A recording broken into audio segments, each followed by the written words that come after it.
Thanks for joining us. Now, government needs a total of 28 million cedis to get 11 health facilities operational. The abandoned health facilities were constructed by the Roads Ministry during the John Mahama administration. The facilities are currently wasting away due to lack of funds to operationalize them. Some are without equipment and the required staff to man them. Documents cited by Joy News reveal a request has been made to the Health Ministry to provide the required funds. There's more in the following report. The health facilities include a Fanko Polyclinic, Anya Health Center, Accident Emergency Center at Amasaman, Kaswa Polyclinic, Staff House at the Solar Polyclinic, sections of the Damongo Hospital, and health centers as Gentlepe, Grupe, Nasoyiri, Kabampe, and Laribanga. All these facilities were not provided with equipment. The Kaswa of Fanko health posts, despite labeled as polyclinics, are actually hospitals per the documents cited by Joy News. Some works also need to be done at the hospital at Kaswa and accident center at Amasaman to make them fully functional. The other facilities lack furniture, initial consumables, need financial clearance for recruitment of staff, among others. The keys to these facilities were handed the various district directors of health without the accompanying engineering drawings and other documents. This means outstanding works cannot be completed without access to these documents. Meanwhile, 7 out of the 54 abandoned health facilities across the country will be ready for use this month. This is according to the Health Minister, Kweku Agyeman. He assured the government has finished equipping them and is currently recruiting the personnel to work there. The facilities which were constructed under the previous administration include the University of Ghana Medical Center, UGMC, which government has committed to opening in 3 weeks. Speaking to me on the Super Morning Show on Joy 99.7 FM today, Mr. Agyeman revealed 6 facilities are ready in the Central Region. There are about 54 uncompleted facilities across the country. 54? Yes, not just the Ofanko type. No, but ones that have been actually contracts awarded by the ministry. About 10 polyclinics in Greater Accra, which have been started. We are commissioning 6 polyclinics in the Central Region. Get information they completed maybe by end of this week. Early next week, we will go and do some final inspection and see if we can take over and start running them. There are district hospitals to 2 contractors, Zero Jets and NMIS, that we are grappling with. One is in trouble a bit, and we are working through finance to see how best. The decision has to be like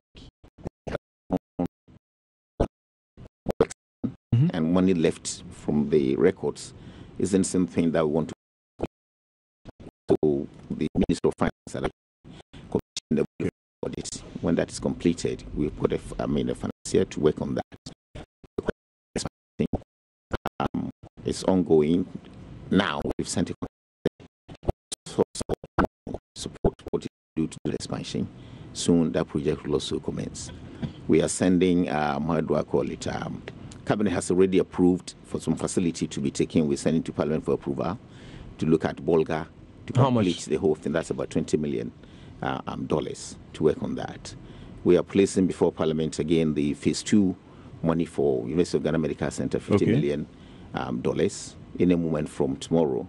I want to believe that we have to get that thing approved by Parliament by close of Friday latest. But are we meeting the mid-July deadline for the UGMC? Yes, we're on course. That is why I'm saying that, stressing that we should get that money by close of work this week, and then we'll get there. We have a committee which is on site. The contractor is back on site. We are bringing some of the Israeli professionals that were supposed originally to have come to join with us to see to operationalization.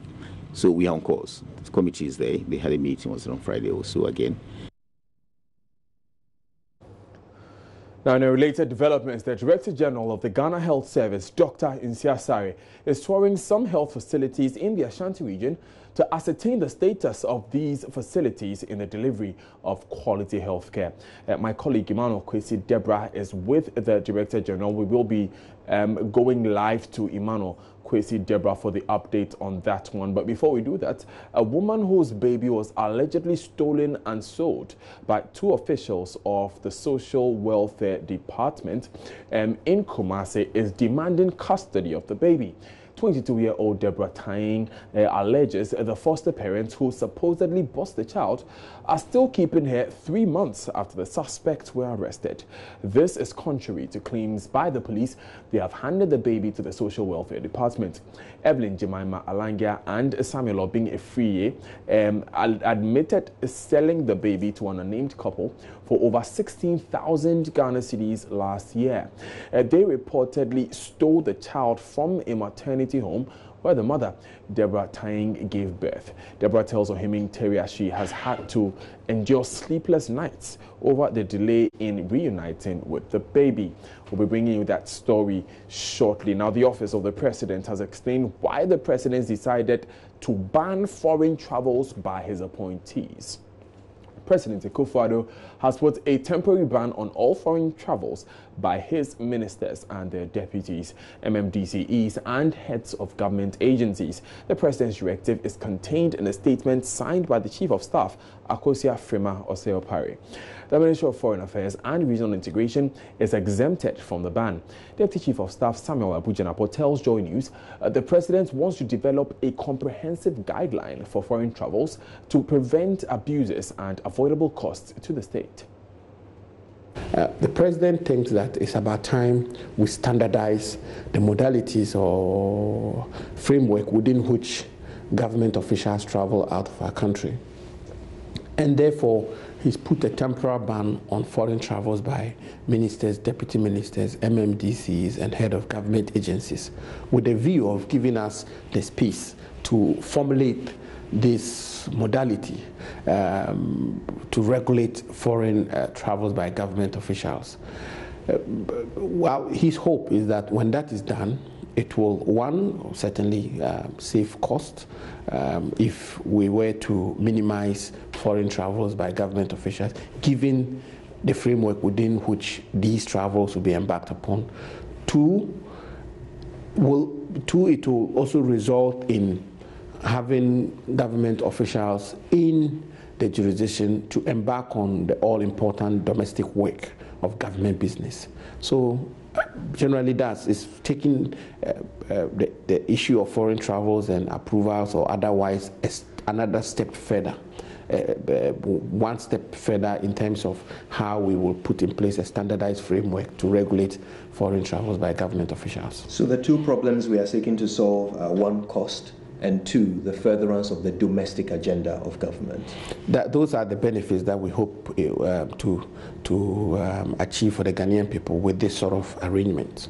And this is not something that can be done without banning them temporarily. I mean, can they not go about their business while you make these assessments? Well, so the whole idea is that when you put a ban, and once the ban will be lifted with the birth of these modalities. And so when the ban is lifted, we all will be fully appraised of the framework within which travels can be embarked upon. I'll give you an example. For the past year and a half, for instance, the president has insisted that all ministers attend cabinet meetings. And as you may be aware, President Akufo-Addo has been exceptional when it comes to cabinet meetings. He's held cabinet meetings every fortnight since he came into office, and he takes cabinet very seriously, and therefore insists that all ministers should attend cabinet. So as a matter of general rule, the chief of staff will normally disallow any request for travel if that request or that travel will coincide with a cabinet date. For instance, conferences, government of Ghana and the people of Ghana are represented at numerous conferences across the world. The question as to number one, what conference should we participate in? Two, if we were to participate in a conference, what sort of representation should we have at a conference? Should it be a ministerial representation or a deputy ministerial representation or a director from the ministry or a head of an agency? All of these questions which do not have a definitive answer to, these modalities will seek to answer all these questions. So it will achieve also two matters of certainty. One, the members of government will be fully aware of the sort of travels which will be encouraged. And the chief of staff will also have a framework within which he will exercise their discretion. Let's take you back to the Ashanti region now, where Kwesi Deborah, my colleague, is touring some health facilities with the Director General of the Ghana Health Service, Dr. Anthony Nsiasare. Kwesi has joined us on the line. Kwesi, which facilities have you visited so far, and what are some of the observations that Dr. Nsiasare has made? Yes, Daniel, first of all, we went to the health center, and Dr. Nsiasare happens to be a native of the center, and well, there we had issues of incubators because the health facility lacked incubators and also patient monitoring machines. So he went there to donate some incubators and also the patient monitoring machine. And last week we learned that the chief of the choir called on the president to ask that he complete an 8-year-old facility. And that is why we're here. We asked him that is it because of the chief visit to the president? That's why we're here. And he says, no, you're scheduled to come here. But that's what we learned, that the chief of the choir visited the president and complained of this 8-year-old facility, which is rotten. And this has been there since the time of John Mills.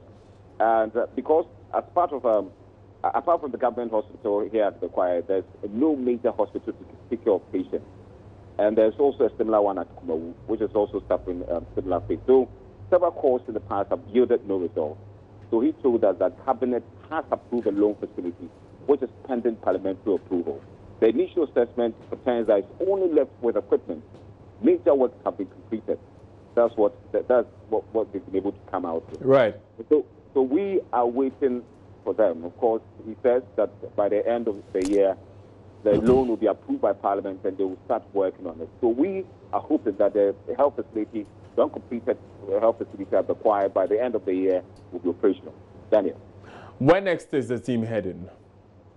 Now we are going to. We're going to the Bosom Chain area. So we're in the car. We're going to the Bosom Chain area. All right. There are other health facilities that we're going to visit. So what we're done, I'll brief you. Yes, we'll come back to you for that complete report when that tour is over. Thank you very much, Kwesi Deborah, for that report.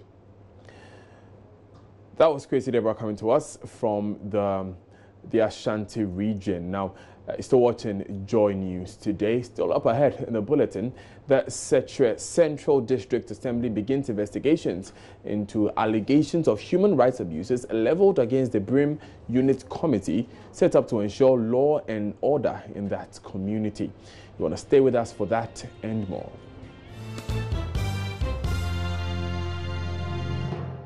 Thanks for staying with us. Now, the Setre Central District Assembly has instituted a probe into alleged human rights abuses of residents of Brim by a unit committee which is acting as a law enforcement agency and a court due to lack of formalized policing in the town. Brim is a farming community in the Ashanti region and it sits 40 kilometers away from the nearest police station, for which reason they cannot seek redress through the established justice system of the land. To ensure law and order, the local unit committee has assumed the power to arrest, prosecute and adjudicate cases amidst complaints of human rights abuses and extortion. DCE for Setre Central, Kojo Banahene Bediako, says he has set up a probe into the issue. Brim is a small farming community located about 40 kilometers from the Setre Central District capital in Suta. People who want to lodge a complaint at the police station will have to travel that far to the capital to access their nearest police station. The most available option for them is a 5-member unit committee in the town, which has become the police, court, judge and jury. Residents say complainants pay between 50 Ghana cedis and 200 Ghana cedis to file a criminal or civil case with the committee. Arrest of suspects by the committee sometimes is violent and characterized by the use of force. Those who resist are sometimes tied up overnight and for the period of their trial. So this is the unit committee chairman's house, and this is where all the meetings, the various hearings, more like a Sahindri, where people are arrested, tied at this place, and their cases are adjudicated. And when they are found guilty, some of them are beaten. I apologize for the poor quality of that sound there. Now, a woman whose baby was allegedly stolen and sold by 2 officials of the Social Welfare Department in Kumasi, is demanding custody of the baby. We told you this story earlier, that 22-year-old Deborah Tying alleges the foster parents who supposedly bought the child are still keeping her 3 months after the suspects were arrested. Let's take the reports now. Deborah sought support from the Social Welfare Department's regional office last year after her boyfriend abandoned her with a pregnancy. She says she was never asked to complete or endorse a form for the adoption of a baby by the 2 social welfare senior officials. Deborah says she had questioned probation officer Evelyn Jemama Alangia's decision to send her to a private maternity home to be delivered of the baby. She says the social welfare officials had earlier told her she would be taken to the Menchia hospital. I did 8 o'clock in a me and I met say a issue. I heard the cry of the baby upon delivery. The nurse picked the baby up and handed it over to Evelyn. She came in later to ask if I took some medication in an attempt to abort the pregnancy. When I said no, she told me the baby has breathing difficulty. The nurse said she needed care elsewhere. She later asked Evelyn to take it to the hospital. Evelyn suggested I pray for the child's survivor. She later returned with a man to tell me my baby was dead.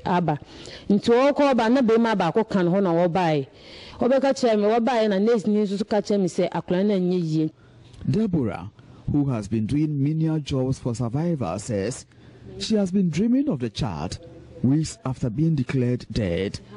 I have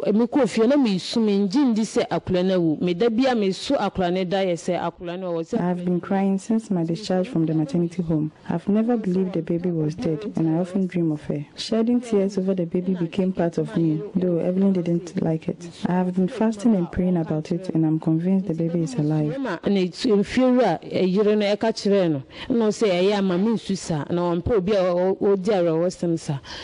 Deborah's insistence has received the backing of her family, which indicts police for allowing the foster family to keep the baby.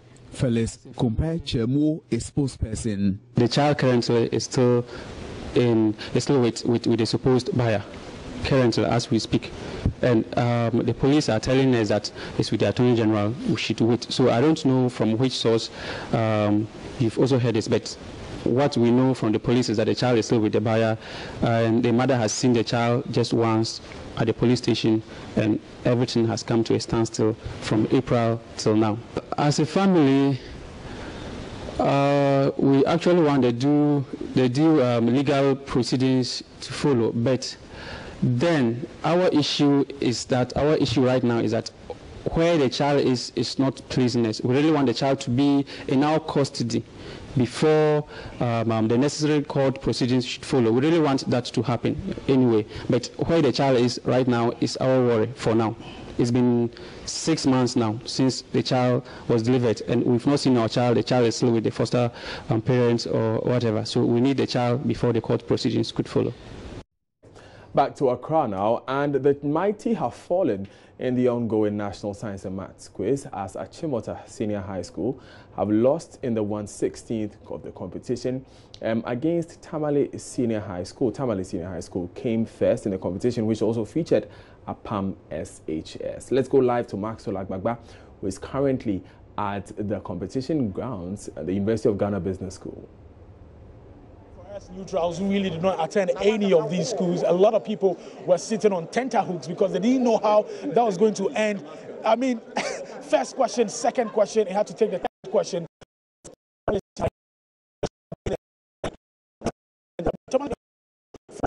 Point at Chimota School, 45 points, and then at Palm Senior High School.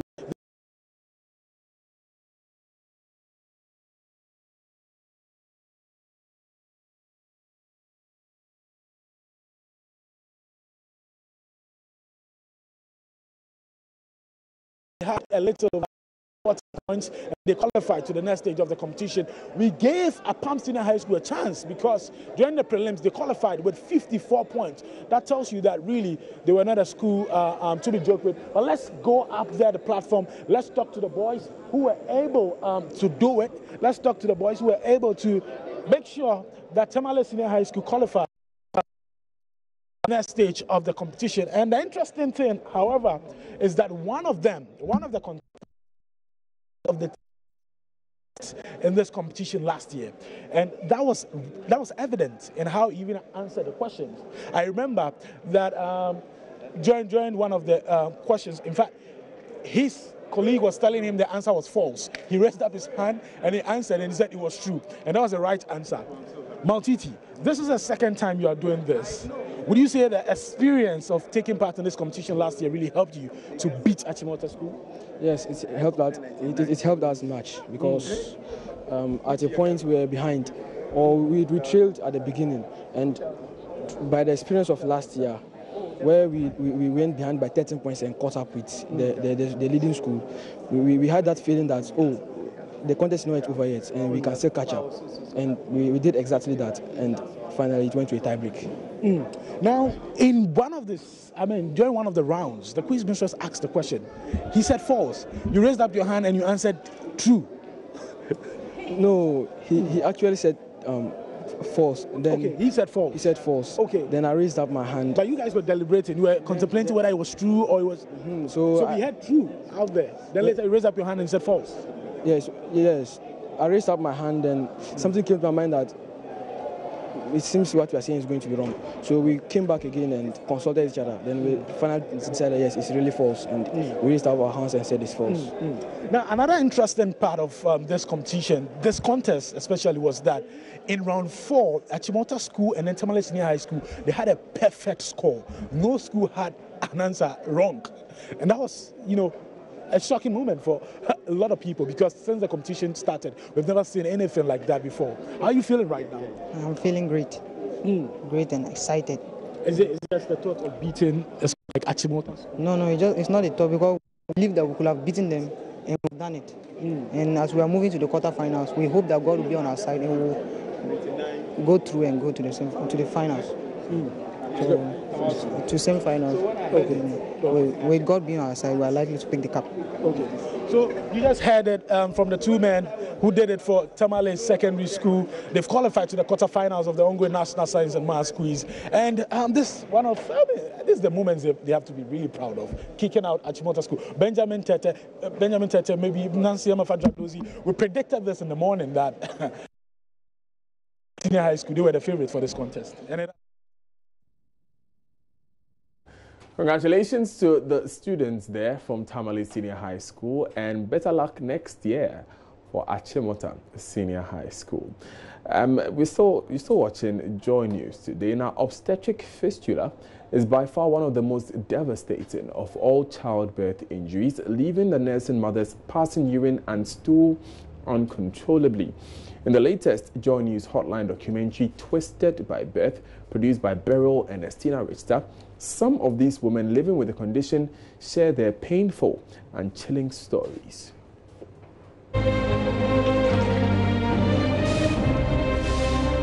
Meet Kuka from Ladayiri, a village in the Wa West district of the Upper West region. Kuka is in her mid-40s. Her condition developed when she went into labor. The labor produced contractions that pushed the baby's head against Kuka's pelvic bone. The soft tissues between the baby's head and the pelvic bone became compressed due to inadequate blood flow. As Kuka reeled through the pain, the delicate tissue in the pelvic area died. This has created a hole between her bladder and vagina. Kuka's labor lasted for 15 hours. The baby died eventually, leaving her with no joy. She has endured 4 surgeries to correct her fistula condition, but that hasn't made a difference. It is a stark reality that on many occasions, women who suffer from this condition are maltreated by their husbands, and in some cases, they lose their marriages. They lose their respect and self-esteem. That was the fate of Abna Meyemeu. Mene me kuna jina ejuma mpano ejuma ya jina ya sabe jina number 2 ina kwa banisa nti obanisa no na fe de be ma no. My husband and I used to operate a big fishing business where we buy fish from fishermen and sell to processors. But when I got this condition, He took me off from it and asked me to stay home. He later got married to another lady. In fact, I became his enemy. He even stopped giving me money. He forgot I'm the mother of his children.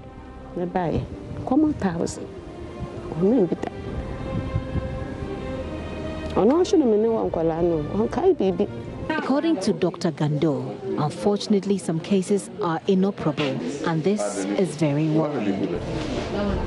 There are some that you just see them, you can operate them. With it, it is there. When you look at the woman's pelvis, it's all like a stone. You can't even cut anywhere. So some of them, even the diversion is not that possible because the intestine you have to divert the urine to. You can't create enough space. So it will just be like she will be leaking both stool and urine when you pass it that way. You need to be sure they can contain the urine and feces mixed together for a period of time. The full documentary airs today, Monday, June 25 at 8:30 p.m. and on Tuesday, June 26 at 6:30 p.m. on this channel. Still watching Joy News today. Emmanuel Abajiri comes your way next with business.